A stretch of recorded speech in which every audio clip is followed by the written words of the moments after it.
let us have a brief introduction to what this Arthashastra is. As I told you, there are 4 goals of human life: Dharma, Artha, Kama and Moksha.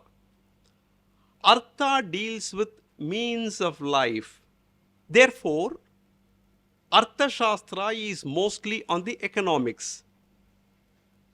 All of you know Kautilya wrote this Arthashastra, and many people place it in different points of time, but at least historians agree that he must have lived between 350 BC to 150 AD.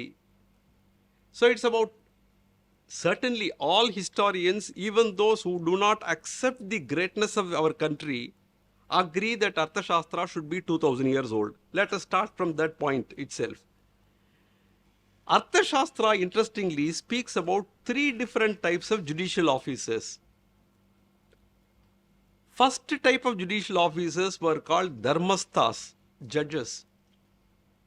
Second set of judicial officers were called Pradeshtir, that is magistrates dealing with criminal cases. And the third set of judges were called Samaharthir or Chancellor.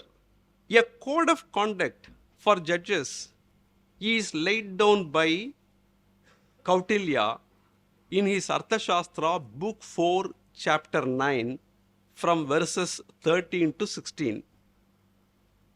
What is the code of conduct laid down by Kautilya in his Arthashastra? I will now read out the translation. A judge shall not, this is what Arthashastra says 2000 years ago. A judge shall not threaten, intimidate, drive away, or unjustly silence any litigant. First rule. Second, a judge shall not abuse any person coming before the court. Number 3, a judge shall not fail to put relevant and necessary questions or ask unnecessary and irrelevant ones. This is traceable to a particular provision in the Indian Evidence Act today, which came only in 1872. A judge shall not leave out of consideration answers relevant to his own questions. So it goes on and on.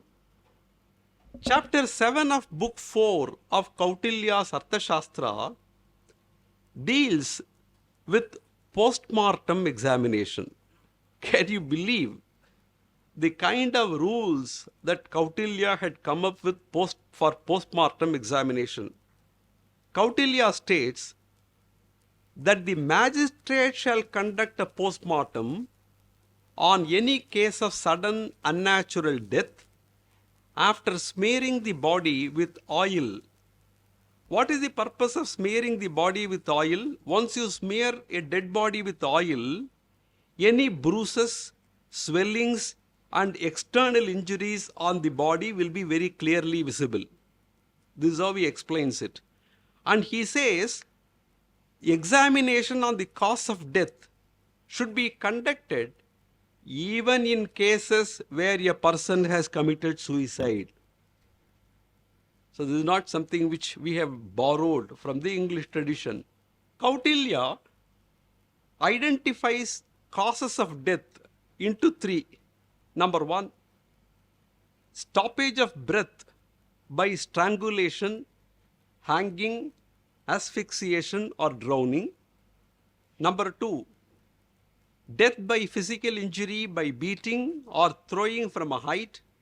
And number 3, by poisoning. Kautilya also talks about forensic evidence for establishing the cause of death. Just see how he deals with forensic evidence.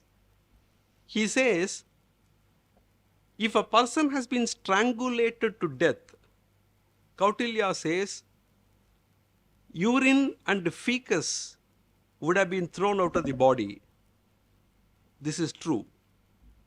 And the skin of the abdomen would have been inflated with air. Hands and feet would have swollen, eyes open, and there will be marks on the throat.